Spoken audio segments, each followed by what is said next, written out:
Et le One, ça a mis pas mal de freins à tout le monde. Tous ceux qui avaient boxé au Best of Siam, quand j'ai voulu organiser un Best of Siam 15, je les ai rappelés. Ah non, on a signé avec le One. Par contre, ils ne les font pas boxer, quoi. Donc, c'est nul. Normalement, il devrait y avoir une clause dans le contrat que s'ils ne boxent pas, ils gagnent quand même des sous, quoi. Je sais pas s'ils lisent bien les contrats, les mecs, ou pas. Si tu signes un truc d'exclusivité, il faut avoir la promesse de faire au moins 5 combats par an, si ce n'est plus, quoi. Pourtant, on pourrait avoir un retour, tu vois, des galas en France ou pas? C'est vrai qu'il n'y a pas grand-chose en lancement. En plus, il n'y a plus vraiment de champion français en Muay Thai qui pourrait remplir une salle comme l'Accor Arena. Aujourd'hui, il n'y a pas de champion français qui ramène du monde. Ou alors, ils sont en fin de carrière, ou ils passent en MMA, ou ils vont te demander des sommes astronomiques, tu vois, mirobolantes. Le directeur du Raja lui-même m'a dit que tous les promoteurs perdent de l'argent quand ils organisent. En plus, le pénible de Raja, ils prennent carrément 40%, 50% de ce qui rentre, quoi. En plus de ce que tu loues la salle, tu vois. Ils te raquettent à mort. Et en plus, il faut payer pour être promoteur là-dedans. Maintenant, il faut payer 20 millions de bahts pour avoir le droit d'être promoteur.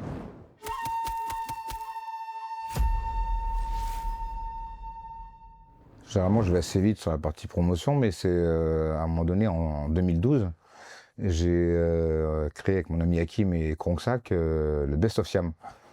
Le principe, c'est de ramener les meilleurs tailles contre les meilleurs français et au passage de faire boxer mes élèves. C'était ça mon idée première, de mettre mes élèves en valeur et ramener des champions de taille, parce que je les connais tous, forcément j'ai habité là-bas. Et ça a relancé le Muay Thai en 2012. À partir de ce moment-là, il y a eu pas mal d'autres organisations qui ont vu le jour. Le Cairn Thai, les galas de Joe, il y a eu le Thai Fight qui est venu en France. Enfin, ça avait relancé un petit peu la machine là. Et après, j'ai eu la chance, l'honneur d'organiser en Thaïlande, plusieurs fois, d'organiser au Raja, après d'organiser au Lumpini. Et exceptionnel, chose exceptionnelle, c'est de revenir organiser au Raja. Même les Thaïs, quand ils changent de stadium, ils ne peuvent pas revenir. Moi, j'ai réussi à revenir. Bon, j'ai organisé 3 fois au Raja, une fois au Lumpini. Je crois que je suis le seul à ce jour phalangue, c'est-à-dire étranger pour les Thaïs, à avoir organisé là-bas. Bon, effectivement, ça coûtait pas mal d'argent, ça n'a pas rapporté, mais ça a bien fait avancer le Muay Thai. J'ai pu offrir la chance à plusieurs boxeurs français de boxer pour une ceinture, du Lumpini ou du Raja Damnon, et plusieurs dans la même soirée. Même 2 Français qui sont battus pour la ceinture du Lumpini, Rafi Boïk et un élève de 1. Dylan Salvador. Et Dylan Salvador, ouais. Voilà. Ok, bah génial, on va pouvoir parler de tout ça. Juste du coup, avant ça, la première question que j'avais, c'est quoi ton premier souvenir de le premier combat que tu as organisé? C'était du coup pour le Best of Siam ou c'était encore avant? Non, ouais, non, j'ai organisé que le Best of Siam. D'accord. Après, j'ai coaché pas mal d'élèves dans d'autres promotions, mais j'ai organisé que le Best of Siam, on en a fait 14. D'accord, ok. Ouais. Donc combien en France? Il y en a eu 4 en Thaïlande, donc je crois donc 10. 10 en France, ok. Et du coup, donc avec Hakim Dida et Krongsak, vous étiez 3, c'était quoi vos rôles de chacun dans l'organisation de ces événements-là? Alors, moi, le contact des boxeurs, les négociations, les idées des combats, je me demandais à des amis, Brandon Shivoravong, qui est le neveu de Krongsak, qui m'a bien aidé pour le matchmaking. D'autres amis, tu sais, dans le milieu, on se connaît tous plus ou moins, donc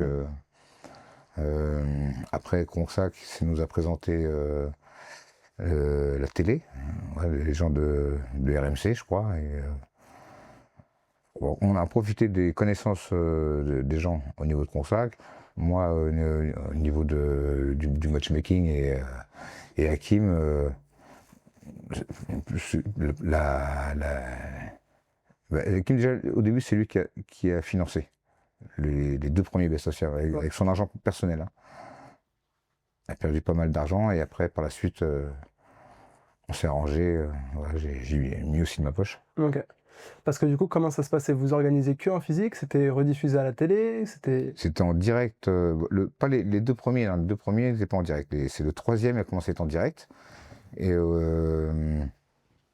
sur Combat Sport, je pense. Ouais. Et après, quand on a organisé en Thaïlande, on est retransmis aussi en Thaïlande. Et normalement, on était aussi censé être reçu sur la Fox News. Mais finalement, ça a eu un problème de satellite, donc ça ne s'est pas fait. Voilà, donc c'est surtout Combat Sport qui nous avait bien aidé au début financièrement, et après à un moment donné ils ont arrêté d'aider, déjà qu'on perdait pas mal d'argent, on n'avait pas de sponsor, on faisait ça avec des bouts de ficelle. Mais avant que tu lances ça, tu t'étais rapproché, j'imagine, d'autres promoteurs, organisateurs. J'avais demandé des conseils, ouais, à une personne qui m'a donné pas mal de petits conseils. C'était, il y avait Ngom, voilà, Alex Ngom, et aussi Philippe Laguiole, Philippe Laguiole, qui est entraîneur dans le 13e de kickboxing, qui est le club 120. Lui nous a présenté les gens de la mairie qui s'occupaient des différents stades qu'il louait. Et pour eux, c'était rentable d'organiser des galas ou pas? Bon, ok. Pour eux, ces promoteurs-là. Je pense que tous les promoteurs de Muay Thai font ça par amour du Muay Thai. Ok. En Thaïlande, c'est sûr qu'ils ne gagnent pas d'argent, quoi. Il y en a peut-être un ou deux qui peuvent vivre de ça, mais sinon, c'est pour le plaisir. Voilà.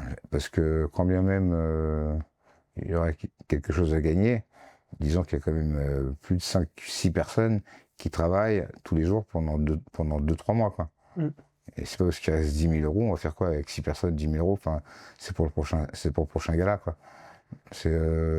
Non, c'est que des gens qui aiment le Muay Thai, et pour l'instant, à part Kevchi qui avait une enveloppe de Canal+, il n'y a pas de promoteur qui gagne sa vie avec, quoi. Ok. Bah oui, parce que quand même il y aura un bénéfice à la fin, on va dire bêtement, 50 000, imaginez un bénéfice de 50 000. Bah, c'est pas vraiment du bénéfice, parce que déjà, il va falloir investir dans le gala d'après. Ouais. Et 50 000, on fait quoi là? On a 10 personnes qui ont travaillé pendant 3 mois. Ça fait du 30 mois, donc 50 000 divisé par 30, ça fait 1 000 euros, quoi.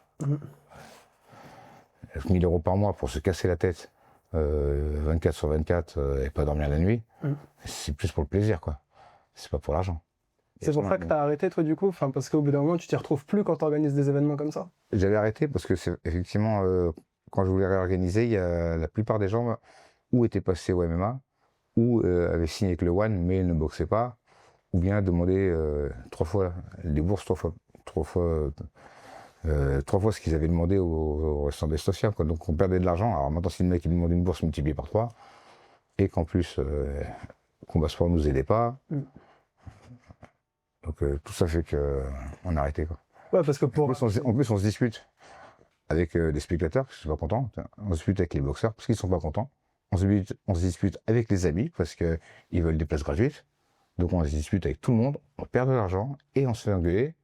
Je fais, oh, on va s'arrêter là. T'as un combat ou une édition dont t'es particulièrement fier quand même d'avoir organisé? Bah, le plus gros des Best of Social, c'est Best of M2. Ouais. Il y avait Samad Payakaroun, la légende. Et on a battu un record. Il y avait 5000 personnes à Paris. 5000, c'était vraiment incroyable. Dans le 13e, la Carpentier, la salle était remplie, quoi. Et puis une super ambiance et des super combats. Ouais. Et puis pas beaucoup de sécurité parce que on ne connaissait pas tout ça. Donc il n'y avait pas de débordement, quoi. C'est super bien passé. Une ambiance amicale. Les gens étaient assis par terre, personne ne se plaignait. Il y a des gens qui sont venus me voir et m'ont dit, ouais, alors j'ai acheté 5-6 places VIP. C'était 120-150 euros la place. Ce qui n'est pas cher, ouais. Par rapport à l'UFC, c'est 1500. Et il dit, par contre, on est assis par terre. Comment on fait? Bon, nous, ce qui fait peur, c'est le remboursement, quoi, parce que déjà qu'on perd de l'argent, plus on doit rembourser. Et donc j'ai dit, ouais, je suis désolé, on est victime de notre succès, quoi. Et le mec a dit, c'est pas grave, on s'assoit par terre. C'est pas grave, on est par terre, on est bien. Même les parents d'Hakim étaient assis par terre, pour dire. On leur avait pris leur place. Parce que c'était un peu le boxon, quoi. Et quand du coup vous avez commencé à organiser en Thaïlande, c'était différent le rôle de... Parce que là-bas j'imagine qu'ils étaient assis par terre aussi les gens? Ils étaient assis par terre aussi quand c'était en Thaïlande? Non, mais par contre, dès la première fois qu'on a organisé au Raja, on a battu le record d'entrée phalangue. On était les premiers à avoir mis un jeu de lumière, du son et une rampe pour monter sur le ring. Okay. Et maintenant, qu'est-ce qu'ils font au Raja? Une rampe, des lumières et du son. Et ils ont totalement repris notre concept, quoi.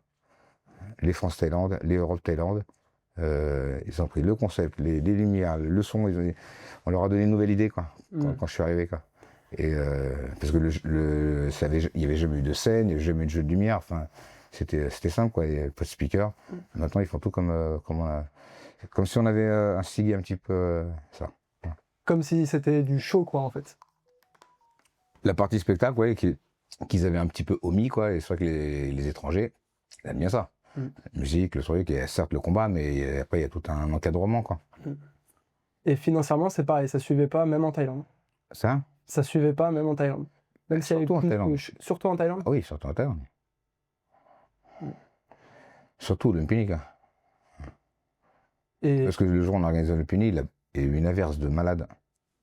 Quand il y a une averse de malades, les gens sortent pas, quoi. Il y avait quelques parieurs, mais on n'a pas eu de chance sur ce coup-là, quoi.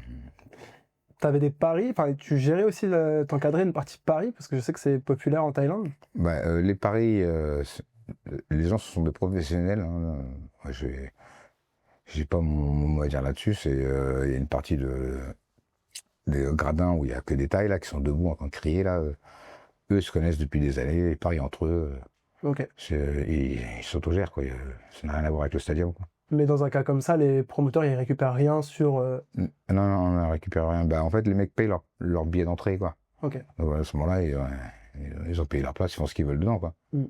Ouais, ils récupèrent pas. Les promoteurs. Ok. Et tout à l'heure, tu parlais du coup du combat que t'as organisé pour la ceinture du Lumpini. Donc c'était... Rafi Boïk, Dylan Salvador. Ouais. Ouais. 2 Français pour une ceinture de Lumpini, c'est la seule fois de l'histoire que c'est existé, quoi. Ouais. 2 étrangers qui s'affrontent pour une ceinture dans les plus gros stadiums. Bah, c'était pas vraiment étranger, c'était français, quoi. Ouais. C'était perçu comment là-bas par les Thaïs? Le fait que ça soit deux... Ah, Parce bon, que c'est la première fois en plus, faut le rappeler. ouais, bah, les têtes et les parieurs, ils sont là pour parier, ils s'en foutent, ouais. Mais le fait que ça soit, dans tous les cas, que l'issue soit un étranger qui gagne la ceinture. Mais la ceinture appartenait déjà à Rafi Boïk, donc il défendait son titre, quoi. Ok. Donc ils s'en foutaient quoi. Bah, vu qu'elle était déjà informée, ils s'en foutaient. En plus, c'est en 67 kilos, c'est pas une catégorie que les tailles en vie, quoi. Les tailles, c'est jusqu'à 63,5 que c'est important. Au-dessus de 63,5, c'est moins important. Sur la même année, il y a le One aussi qui lance une série de combats en Muay Thai mais avec des mitaines. Toi, tu vois ça du coup, c'est en 2018. Tu vois ça de quel œil? Tu te dis quoi quand tu vois les mitaines arriver dans le Muay? Mais il y avait déjà eu des mitaines dans le moyen. Il y avait même des combats catcheux avec le Thai fight, là, que les cordes. Ouais. Ça existait déjà, quoi. Ok. Donc c'était... Et, Ouais. le cage fighting, là, enfin, le Muay Thai dans la cage, c'est John Wenpa qui l'avait inventé, ça. Donc, ça existait déjà, quoi. Ok. Et Avec pour des eux, tigres. pour eux, c'était plus rentable ou pas? Pour eux, c'était plus rentable justement de mettre ça en place? C'était ou c'est? C'était, ouais. Est-ce que c'était plus rentable d'arriver avec ce nouveau concept-là? Parce que justement, plus de show, j'imagine? C'est, parce que c'est-à-dire c'est les plus, quoi. Oui, ça l'est aujourd'hui. Ouais. Mais est-ce qu'à l'époque, je sais pas, t'arrives avec ce concept-là, t'organises des gros événements comme ça, est-ce que c'est Bah, peut-être un moyen de s'y retrouver? Un truc qui est nouveau, on regarde, en principe, ouais, c'est nouveau, il faut bien regarder, quoi. Avec des petits gants et les gens, déjà les gens aimaient bien les 3 rounds. Au K1, c'est les 3 rounds. Le K1, ça marchait déjà bien. Et les petits gants, je pense que c'est dangereux, quoi. Voilà. Ok. Et surtout qu'en plus, le One, il se fait un nom avec des boxeurs thaïs, qui boxent avec des gants normaux. Donc, il profite de l'aura de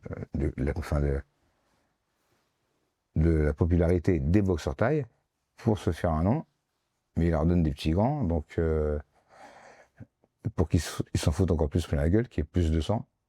Donc je trouve pas ça cool parce que normalement les boxeurs ils ont gagné le droit de mettre des gants pour être professionnels, pour pouvoir avoir des longues carrières, quoi.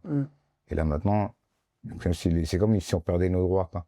C'est comme si on perdait les vacances, tu sais, les congés payés, des trucs comme ça, tu vois. Ouais. Donc ouais, toi, ça t'est jamais... Un retour en arrière, quoi. Oui. Bah, en plus, historiquement, oui, par rapport au Muay, c'est un retour en arrière. Oui. Et toi, du coup, ça t'a jamais attiré de suivre cette tendance-là pour plus s'y retrouver, tu vois? Moi j'ai arrêté la compétition en 2006, alors... Je veux dire en tant ouais. que promoteur. Non, moi c'est Muay Thai, 100%, synchrone, avec des gants normaux. Ouais, voilà. Je suis un fan de Muay Thai et je promeus cette discipline. Je fais pas des 3. Même trop long ne m'intéresse pas. Et, voilà. C'est pas la même physionomie de combat. Voilà. Moi je suis resté un puriste. Quand vous avez arrêté d'organiser des galas en France, il y a eu aussi beaucoup moins de galas qui ont été organisés en France. C'est pas Bah, que... tout le monde avait fait comme nous, ils ont vu qu'on organisait souvent, ils se sont dit ça marche, ils ont fait, ils ont vu que ça marche pas, et maintenant il n'y a plus quoi. Ouais, tout le monde a perdu un peu d'argent. Tu penses que c'est quoi enfin, ça vient d'où le problème, concrètement? C'est que on s'y retrouve pas par rapport aux places qu'on vend. Je sais pas, il y a des problèmes pour se faire diffuser. Bah, étant donné que nous, les amateurs de motail, on fait partie de l'élite, physiquement, parce qu'on est fort, et aussi intellectuellement, c'est-à-dire qu'on va toujours se démerder pour essayer de rentrer gratuitement par la cheminée, ou en se déguisant en gardien, ou en rampant, par exemple, pour pouvoir rentrer gratuitement parce qu'on est trop intelligent, quoi. Et comme on est aussi intelligent, on sait que c'est pas en achetant le t-shirt à 60 € qu'on va devenir plus fort. Donc il n'y a pas de merchandising. Et puis on essaie de gratter des places, quoi. On le fait tous sans faire exprès, sans s'en rendre compte, parce qu'on est trop des génies, quoi. Et ça t'a pas intéressé, toi, de créer une ligue plutôt, tu vois, de transformer cette idée de gala en ligue à ce moment-là? C'est-à-dire une ligue. Comme justement le One, tu vois, actuellement, donc avec des événements qui se répètent, un classement. Bah, en fait, il faut avoir une salle, tu es sûr d'avoir 4 fois dans l'année, quoi. Et ça, on peut pas en être sûr, surtout qu'en plus on perdait à chaque fois.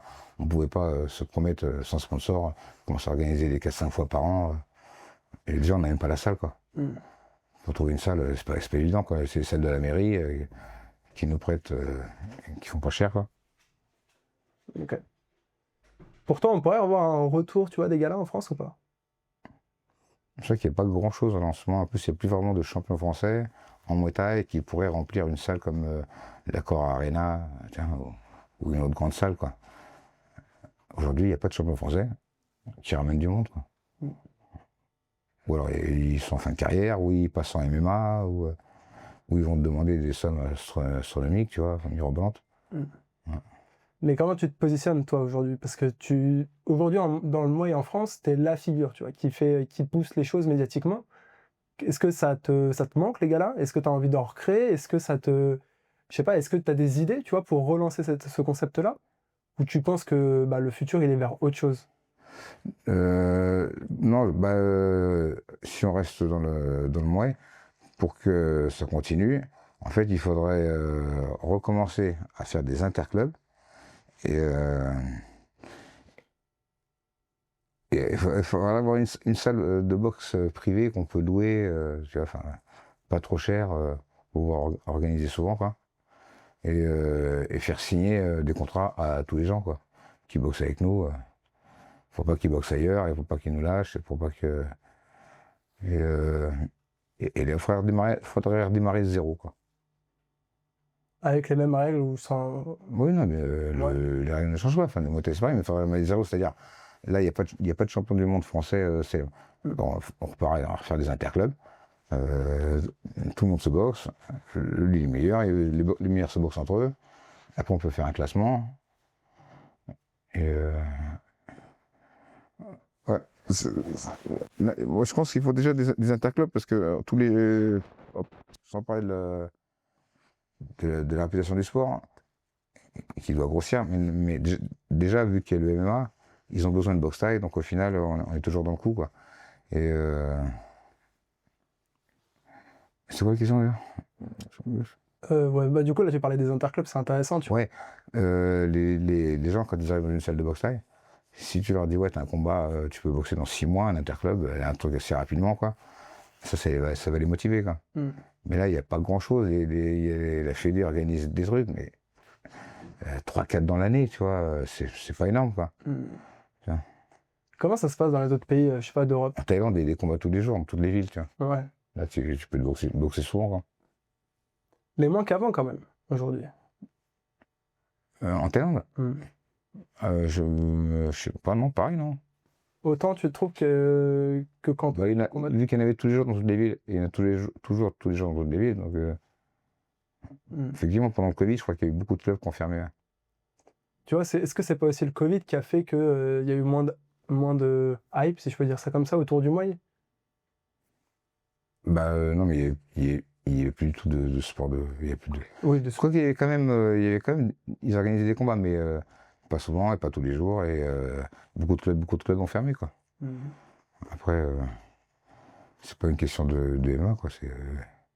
C'est juste qu'il n'y a pas de combat, donc les mecs ont besoin d'argent au jour le jour. Ouais. Donc ils ont arrêté, quoi. Beaucoup de clubs ont fermé, quoi. Tu vois, j'en parlais avec quelqu'un en préparant du coup ce podcast, et il me disait, ouais, c'est normal, le MMA a pris toute l'audience, tu vois. Depuis qu'il est arrivé, depuis que ça a été légalisé en France en 2020, ça a récupéré tout le monde, donc du coup, c'est pour ça que les gens aussi s'intéressent peut-être moins à la boxe thaï. J'ai pas l'impression que ça intéresse moins, quoi. Je pense pas que ça intéresse moins, mais en tout cas, ouais, si, ils prêtent quand même moins attention à ça. J'ai pas l'impression, quoi. Aujourd'hui, tout le monde sait ce que c'est. Tu dis boxe thaï, tout le monde voit ce que c'est. Oui. Il y a 15 ans, boxe thaï, c'est quoi? C'est quoi? De quoi ça passe? C'est quoi? Mais je pense pas qu'ils prêtent moins attention au sport en tant que tel, mais plus au combat, aux événements qu'il y a autour. Mais il n'y a pas grand-chose, donc la question se pose même pas. Si encore il y avait une rivalité, mais vu qu'il n'y a pas de combat de boxe thaï. Mais je vois qu'il y a des gens qui organisent, les salles sont remplies. Là, il y a quelques jours, j'étais en province, vers le Mélouse, là, la salle était remplie. Chaque fois, les petites salles de province, elles sont remplies, parce que les gens aiment bien, quoi. Et quand on regarde du côté, je sais pas, de l'Angleterre ou d'autres pays d'Europe ou même à l'étranger, comment ça se Pas trop. Tu sais pas trop? Non. Tu sais pas si c'est structuré différemment, tu vois, notamment par rapport aux interclubs. Est-ce qu'il y a des idées à reprendre de l'étranger, tu vois, sur ce concept-là? Mais de toute manière, moi, je suis pas un idéologue, mais moi, je suis là pour réunir les gens. Si je trouve un idéologue, je le ramène et il propose le message. Moi, je réunis les gens, quoi. Tu vois. Je ne sais rien faire, tu vois, mais je peux trouver des gens pour le faire. C'est-à-dire que toi, tu as des idées en plus, là, il y a 2 secondes. Oui. Tu vois, ça, c'est des super idées. C'est intéressant. Donc toi, tu pousses les idées. Moi, je réunis les gens. Ah. Toi, tu as les idées, mais il te manque quelque chose. Et je peux trouver une personne qui a ce quelque chose pour qu'ensemble, on fasse quelque chose, quoi. Et tu vois, il y a un truc tout à l'heure, tu disais par rapport au mitaine, toi tu restais dans le Muay traditionnel. Moi j'ai l'impression que je suis Justement, ces petites phrases, Ouais. avant que j'organise, parce que Colby Station, c'était des gros trucs, hein, 3000, 5000 personnes, télé, en direct. Ouais. Avant d'organiser ça, à part les combats que j'avais fait, mais j'ai rien organisé, j'ai juste boxé, quoi. J'ai pas fait Enfin, j'avais jamais fait de gros trucs comme ça, tu vois. 5000 personnes à inviter, c'est un truc de ouf, quoi. Il y a un mec qui m'a dit qu'il avait lu un livre sur la PNL. Tu connais? Oui. Comment il s'appelle le mec? Programmation Ouais. neurolinguistique. Le mec en question, je sais pas. Oui, il m'a dit ce livre, il a changé ma vie. Il voulait que je le lise. Et ma mère m'avait déjà offert ce livre, mais je ne l'ai pas lu parce que j'aime pas lire. Et ce mec en question, il a plusieurs clubs au Canada. Tu vois, j'ai vu comment il travaillait, quoi. Et il m'a dit, en parlant de lui, il me dit, moi, je sais rien faire. Mais je peux trouver des gens pour le faire. Quand il a dit, moi, je sais rien faire, et que je vois que le mec, ça marche pour lui, je suis, putain, moi aussi, je sais rien faire. Je me suis senti vraiment concerné quand il dit, je sais rien faire. Parce que moi non plus, je sais rien faire, quoi. Il me dit, mais par contre, il peut trouver des gens pour le faire. Je dis, bah oui, moi aussi, je peux trouver des gens pour le faire. C'est pour, après, de best of charge, quelqu'un qui s'occupe de la pub, quelqu'un qui s'occupe des papiers, quelqu'un qui s'occupe de la relationnel. Mais tu Et gardes... moi, je réunis. Ouais, mais tu gardes ton idée de base. Et moi, là où je voulais t'emmener, c'est par rapport au... Tout à l'heure, tu disais que tu voulais faire du Muay traditionnel. Et j'ai l'impression qu'en France, comme je te disais, je suis curieux d'avoir ton avis là-dessus. J'ai l'impression qu'en France, on est très bon pour préserver les sports, mais on a du mal à en faire des produits, tu vois, de ces sports. Des produits marketing qui intéressent les grosses audiences, etc. Comme fait le foot ou là, le one, notamment avec le Muay. Est-ce que la solution, elle n'est pas là-dessus pour pousser, je sais pas, le sport, justement, à travers un produit, et après revenir sur quelque chose de plus traditionnel, justement? Alors, redis, j'ai pas compris. Est-ce que la solution, elle n'est pas de faire du... La solution pour relancer les galas en France, pour relancer les combats en France, pour avoir des grosses têtes, des gros champions, tu vois, français, Oui. elle n'est pas de faire du Muay, du sport, un produit marketing à travers, je sais pas, ça peut être comme l'a fait le One des mitaines ou autre, en vrai, peu importe, mais de faire du show, on va dire, autour de ça, pour justement relancer ce sport-là, ce concept-là. Écoute, il faut juste organiser des galas de Muay, quoi. Il n'y a pas besoin de mettre des petits gants, quoi. Ouais, mais comme tu le disais, tu vois que ça a du mal à prendre quand même, que ça a du mal à avoir un retour sur investissement. Parce qu'on fait partie de l'élite. Et que et qu'on va tous on va toujours se démerder pour rien payer, quoi. Il faudrait que j'organise le social à nouveau. Et là, il faudrait des sponsors. Il faudrait que je trouve quelqu'un, parce que moi, je ne sais pas trouver des sponsors. Il y avait des sponsors à l'époque, quand tu le faisais? Bah, juste Combat Sport, et puis Christian Baffir. Et encore un autre élève, qui fait du Krav Maga aussi, qui s'appelle... petit trou de mémoire, là. Et Salem, voilà, un autre ami aussi. Ok. On a quelques amis quand même qui nous aidaient. Ouais, il y a 3-4 amis quand même. Ouais, parce que bah, j'imagine que c'est... 3 000 € chacun, c'est pas fou non plus parce que ça coûtait cher, hein. Ok. Et donc là, aujourd'hui, si tu le refais... Ce qui m'énervait, c'était les amis qui m'appelaient, ils me disaient ouais, tu me fais rentrer. Je leur dis écoutez, là, je suis de ma poche pour beaucoup. Si tu peux pas mettre 20 € pour m'aider, je sais pas si t'es mon ami, quoi, tu vois. Je te fais rentrer gratuit, je vais me le faire avec plaisir, mais là, de temps en temps, il faut aider, quoi. Tu sais, quand tu ouvres un restaurant, tes amis viennent à ton resto, qui règle l'addition, sinon ils t'aident pas, quoi. Voilà, et, donc, embrouille avec les amis qui demandaient des places tout le temps. Embrouille avec le public, parce que les amis prenaient la place des publics qui avaient payé, ou qui avaient perdu son casque. Un mec un jour avait perdu un casque de moto. Il a insisté pour que je lui rembourse de ma poche 600 €. Donc déjà, je perds de la thune, après je rembourse des 600 € à un mec qui a perdu son casque. Ouais. Et tu trouves qu'il y a, je sais pas, le niveau des combattants, il a baissé depuis qu'il y a moins de galas, pardon, en France, je veux dire, combattants français? Bah, étant donné qu'il n'y a plus de championnat, il n'y a plus de champion du monde français aujourd'hui, donc. Oui. Mais le niveau en règle générale, il augmente, on ne peut pas aller en arrière, quoi. On ne peut pas régresser, quoi. Aujourd'hui, les combats, la plupart des gens savent bloquer, attraper. À l'époque, c'était du coup pour coup, quoi. Ouais. Non, bah écoute, Jean-Charles, ouais. T'as des choses à rajouter sur ce sujet-là? Parce que c'est vrai que c'est... Je te dis, moi j'avais l'impression qu'on ne donnait pas beaucoup la parole sur ce sujet-là des galas, justement, de l'évolution du niveau du Muay en France. Est-ce que tu as des choses que tu n'as pas eu l'occasion de dire sur d'autres vidéos que Non, mais il y a sûrement d'autres trucs à dire. Parce que toi, j'ai vu que tu avais des idées. C'est quoi l'idée? Bah moi, en fait, je comprends la complexité du problème, tu vois. Donc, j'ai pas été à ta place, j'ai pas organisé des événements, mais je comprends bien que ça peut être difficile d'organiser des événements et de trouver une solution viable derrière, financièrement. Donc, c'est pour ça que moi, mes idées, ça serait potentiellement de s'inspirer de ce que font d'autres organisations qui font du show, tu vois, comme l'UFC, comme le One, etc. Et de les amener dans le sport, dans le Muay, pour voir ce qu'il y a à faire là-dessus. Mais c'est vrai que c'est compliqué si on veut garder le côté traditionnel. Tu penses? Ouais, bah c'est factuel, sinon qui le fait, tu vois? Personne ne le fait, sinon il le ferait, je pense. Bah, il y a des petits galas qui s'organisent. Mais est-ce qu'ils se retrouvent? ça rapporte pas beaucoup de sous, hein. Ouais. Et puis aussi, il faut dire que c'est plus violent que l'UFC, hein. La boxe, il y a plein de coups, les quelques combats que j'ai vus là de MMA, il n'y a pas beaucoup d'action, quoi. Des fois, il y a un KO, mais c'est parce qu'il y a une action, quoi. Alors qu'en Muay Thai, ils s'en mettent plein la gueule, du début jusqu'à la fin. C'est vachement violent à voir. C'est pas pour tout le monde. C'est réservé une élite. Et forcément, l'élite, elle est pas très nombreuse, quoi. Bah c'est clair. Et puis quand tu vois les combats en Muay Thai, il y a encore les coups d'hier. Au MMA, ils les ont plus. Et si on enlève les coups d'hier... les boxeurs thaï sont très respectés parce que les gens savent que c'est des vrais guerriers, plus durs que MMA, et en plus qu'ils font que ça presque gratuit, quoi. Donc double respect, quoi. Par exemple, un mec comme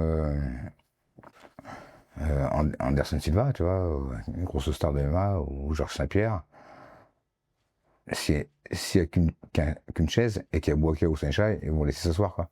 Parce qu'ils savent que les mecs, ils ont 400 combats, ils le respectent. Tu vois. Ouais.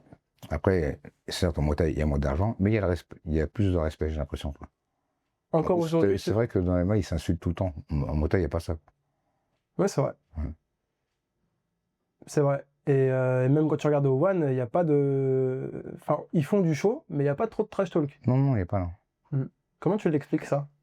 Parce qu'on fait partie d'une élite. Élite, des gens qui savent bien se tenir, qui dépensent pas de thunes pour des conneries. Mais les combattants de MMA aussi, ils font partie d'une élite quand même. Moins, parce que c'est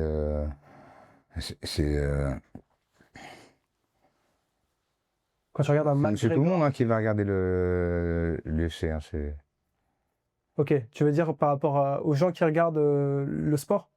oui, Hmm. des gens des bureaux, des gens tous les milieux en Muay Thai, c'est quand même vachement. C'est tous des outsiders. Les galas de MMA, là, j'en ai pas vu beaucoup, mais à chaque fois que j'y vais, quand les gens sont debout, les gens sont concentrés, quoi. Mm. Mais une fois qu'ils sont au sol, ça discute, il y a un brouhaha dans la salle, et c'est vachement convivial, tu peux discuter, parce qu'en Muay Thai, tu es obligé de rester vraiment focus comme ça, parce que tu perds une seconde, tu perds un KO, quoi. Alors que là, quand ils sont par terre, ça discute, ça parle, c'est convivial, il y a un gros brouhaha dans la salle. T'as remarqué, non? T'as déjà vu les combats de MMA? Ouais, ouais, ouais, ouais. Quand les gens sont par terre, ça discute. Tu rentres dans la salle, il y a un gros brouhaha, tout le monde parle entre eux, quoi. Ah, ça dépend des combats quand même, hein. Ah bon? Ouais, bah, si tu vas à l'UFC, les gens ils regardent les combats, ils parlent pas. Enfin, je sais pas. Tu y allais? Ouais. Lequel? La deuxième édition à Paris et la deuxième édition. Et quand les gens étaient par terre, tu discutais pas avec le mec à gauche à droite? Non, parce que moi j'aime bien le sol. Mais enfin, j'aime bien cette partie grappling, tu vois. Mais je comprends ce que tu veux dire. T'as plus de. Bah, moi, je suis au Canada, je suis allé au Canada, je suis rentré Ouais. dans une salle, il y avait un gros brouhaha, tout le monde parlait entre eux. Et je voyais pas les combattants, en fait, ils étaient en train de lutter par terre. Mm. Après, dès qu'ils sont relevés, hop, là, ça regarde. Et après, c'est au sol et ça parle.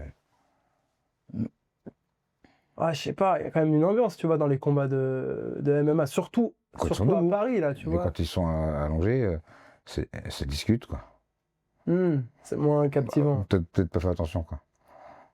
Effectivement, si c'est captif par toi, t'as pas fait attention au bruit, quoi. Non, mais. Parce que moi, quand je vais voir les galas, boxe thaï ou quoi que ce soit, je regarde pas vraiment le combat. Moi, je regarde le public. Voilà. Même dans mes galas, quoi. Je regarde le public. Ah, c'est Voir s'ils sont intéressant ça. contents. Tu regardes le public pour quelle raison? Généralement, quand je vais dans les galas, c'est pour faire du relationnel. Et c'est pour faire de la représentation. Donc, pour, euh, donc je regarde le public, quoi, parce que c'est ceux que j'essaie de réunir, quoi. Hmm. Les combats. Même dans mon gala, tu sais, j'ai regardé le dernier combat. Pas des autres combats. Bon, déjà, je suis dans l'organisation, quoi, mais parler avec les gens. Parce que c'est dans les galas où je rencontre tous les gens que je rencontre depuis 30 ans, quoi. Que ça fait 30 ans que je connais, et pour rester dans le milieu, quoi. Hmm. Même en Thaïlande, je demande au directeur du Raja, si le directeur du Raja lui-même m'a dit que tous les promoteurs perdent de l'argent quand ils organisent. Parce qu'en plus, en plus le pénible de Raja, ils prennent carrément 40%, 50% de ce qui rentre, quoi. En plus de ce que tu loues la salle, tu vois. C'est-à-dire, ils te raquettent à mort, quoi. Hmm. Et en plus, il faut payer pour être promoteur là-bas en Thaïlande. Maintenant, il faut payer 20 millions de bahts pour avoir le droit d'être promoteur. Donné au stadium, quoi. Et puis, ils prennent qui ils veulent, quoi. Et le mec m'a dit, ils perdent tous de l'argent.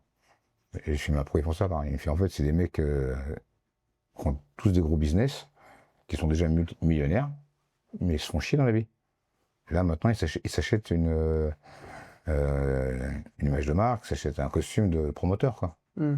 Et ça coûte un petit peu de thunes, mais par rapport à ce qu'ils ont, c'est rien, quoi. Et puis ça nourrit une économie à côté, comme tu disais tout à l'heure, merchandising, tout ça. Et puis, ça devient des mécènes. Tu sais, quand les mecs ils sont riches, c'est plutôt d'être riche tout seul, au moins t'es mécène. Ouais, tu te sens utile à la société, quoi. Hmm. Et puis c'est des gros fans de Muay Thai, bien sûr, ils adorent parier, donc d'une pierre deux coups, quoi.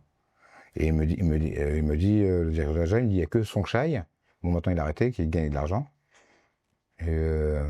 Et Chun Kat-Pet, là, qui travaille à Channel 7, qui sont les autres, ils perdent de l'argent. Tous les autres promoteurs, ils perdent de la thune. Et même tous les chefs de camp, en Thaïlande, c'est tous des mecs qui ont de la thune, qui ont des sociétés, peu importe de quoi, et qui, pour se faire plaisir, ils ouvrent un camp de boxe thaï. Le camp leur rapporte rien. Mm. Parce que sur les 10 boxeurs, quand tu as 10 boxeurs, bah, tu as 10 enfants. Tu vois, donc tu les nourris, loges, tout, habilles, soignes, tu les envoies à l'école. Sur les 10, tu en as un ou deux qui va être champion. Si tu en as déjà un, c'est déjà content. Tu vois, deux, c'est exceptionnel, quoi. Et les 8 autres ont coûté de la thune, quoi. Et la bourse des deux qui sont champions, qui est déjà pas énorme, tu vois, s'ils peuvent gagner 100 000 ou 200 000 bahts en Thaïlande, c'est énorme, quoi. Ça fait 4 000 euros ou 6 000 euros à partager à deux avec le camp. Au final, c'est les passionnés, quoi.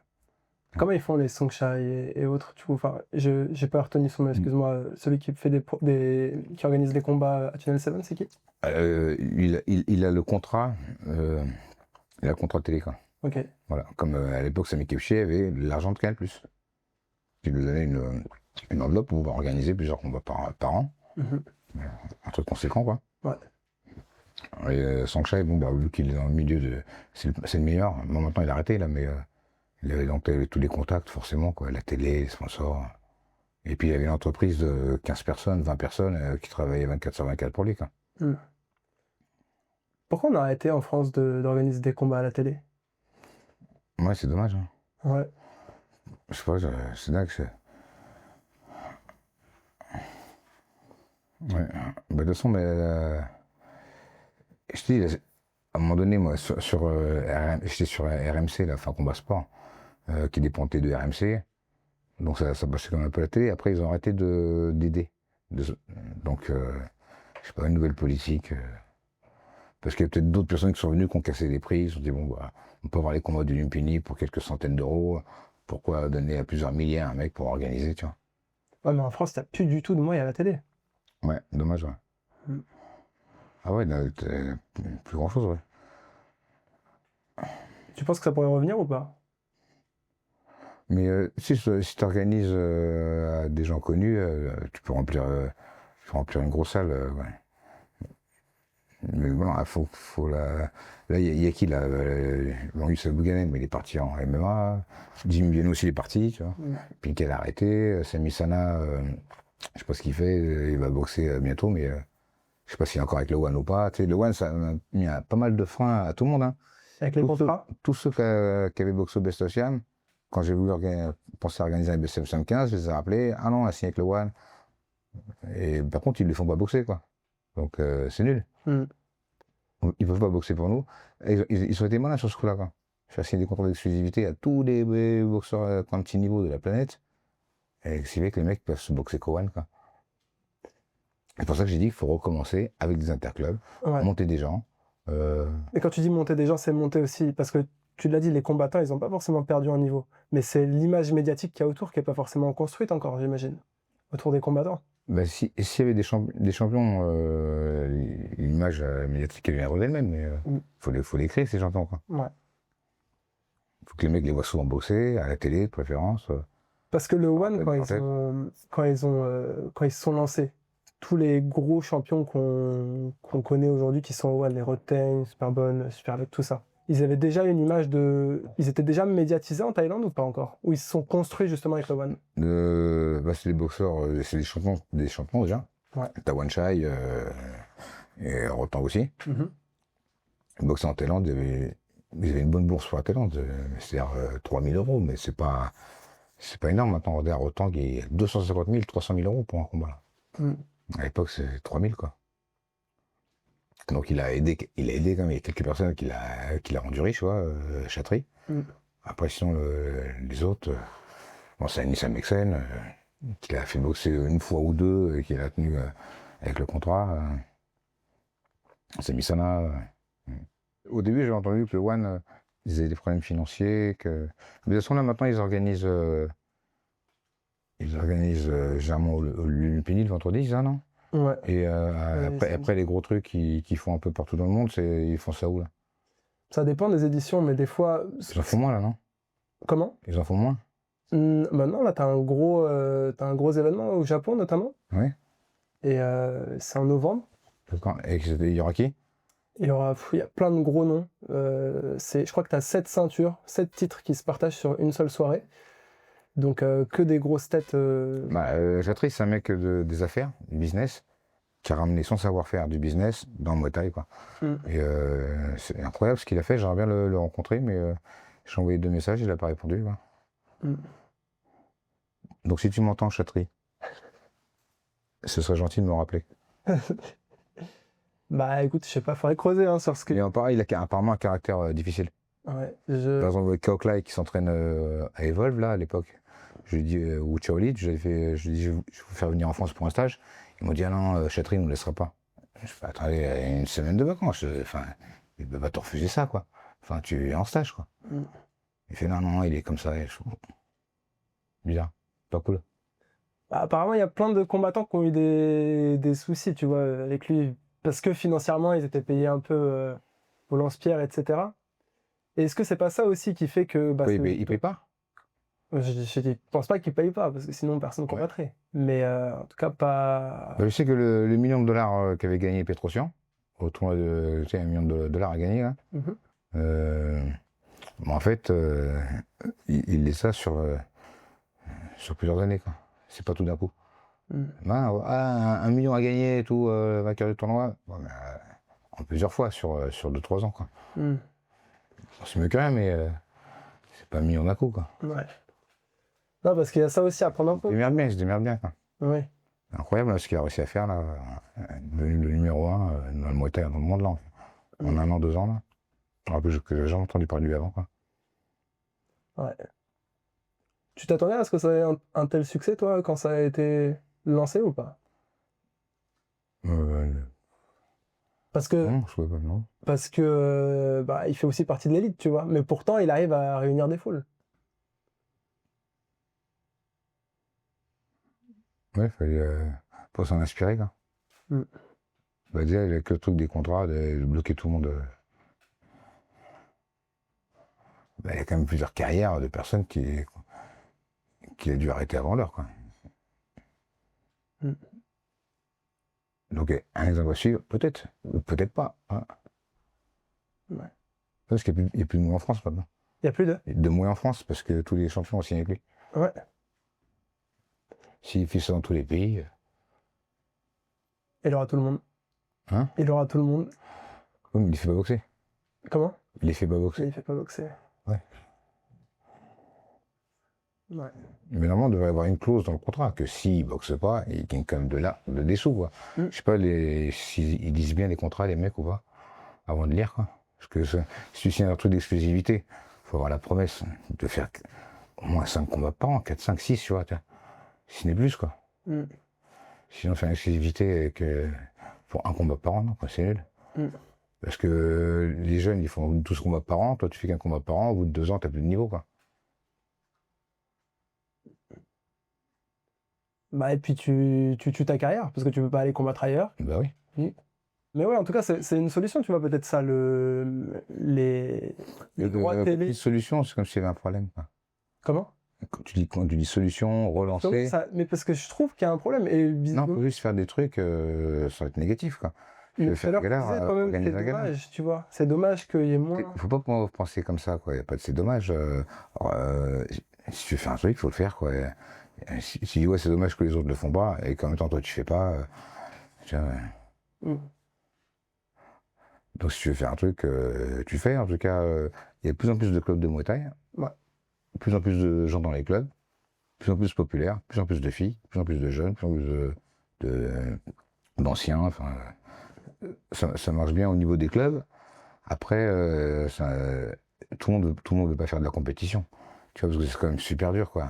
Le jiu-jitsu, c'est pas pareil, ils se mettent pas des coups dans la gueule, quoi.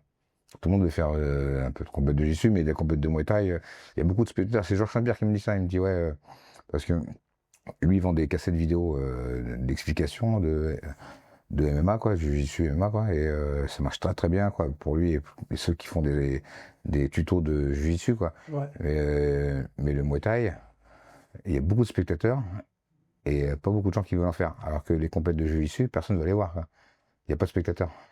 Tu vois, Et pourtant, c'est là où il y a beaucoup d'argent, tu vois, en ce moment, dans les arts. ouais, mais pas de spectateurs, tout le monde s'en fout, c'est pas intéressant, quoi. Alors que le Muay Thai, personne n'a envie de se prendre des coups dans la gueule, mais tout le monde a envie de regarder, quoi. Ouais, moi je pense vraiment que ça fait partie de l'élite, et l'élite, elle est pas nombreuse, quoi. Parce qu'il faut quand même oser regarder, tu vois. Cette violence, c'est pas tout le monde qui peut, quoi. C'est pas monsieur et madame tout le monde, c'est pas nos parents, c'est pas le boucher ou la fromagère qui va être là à regarder les combats de boxe. Ouah, vas-y, coude. Si c'était le cas, ça ferait flipper. Oui. T'imagines si toute la France était là, ouais, vas-y, coude. Je fais putain, mais il me faut un couteau alors, tiens, il me faut une arme parce que là, c'est bien dangereux, quoi. Tiens. Donc tant mieux que tout le monde ne s'intéresse pas à ça, comme ça on reste en sécurité, puis on fait toujours partie de l'élite, quoi. Parce que si tout le monde fait du Muay Thai, bah, il n'y a plus qu'à s'armer, quoi. Ouais, acheter un flingue. Alors que là, avec le Muay Thai, on est encore plus fort que d'autres personnes qui n'ont pas de flingue, quoi. Voilà. Et du coup, toi, tu te vois, c'est quoi ta mission, tu vois, par rapport à tout ce que tu fais aujourd'hui dans le Muay? Parce que oui, certes, on fait partie d'une... Promouvoir le Muay, ça c'est ma mission, que le mot Muay Thai soit prononcé. Voilà. À chaque fois que je vais dans un endroit, et si on prononce mon nom, automatiquement, on va prononcer Muay Thai derrière. Et quand je passais à l'UFC, au TUF, il y a plein d'Américains qui ont découvert le Muay Thai par cette vidéo. Tu vois, donc là, la promotion du Muay, je l'ai faite par millions de personnes, quoi. Parce que tous les Américains ne connaissaient pas le Muay Thai, ils ne savaient pas ce que c'est, quoi. Ils connaissaient MMA, et là, ils ont découvert ce que c'était que le Muay Thai. Ouais. Et tu as une vision, là, je sais pas si je te dis, dans 10 ans, t'aimerais qu'on en soit où dans le Muay Thai en France? Là, pour l'instant, tout le temps, je progresse un petit peu, pour l'instant. Donc, si ça continue comme ça, je me vois bien président. Du Muay Thai? Non, président des cons. Président Des cons? Des cons? Oui. Parce que je maîtrise la connerie. Et puis, il y a énormément de cons, ce qui fait que je régnerai sur une foule énorme. Il y a beaucoup de cons, quand même, non? Sur la planète. Bah, Il y en a beaucoup, quoi. on est beaucoup, Il y en a donc... plus que des pas cons. Ça, je sais pas. Hein? Ça, je sais pas. Je me permettrai pas de dire ça. Bon, en tout cas, merci beaucoup, Jean-Charles, franchement. Bah, je t'en prie, merci à toi.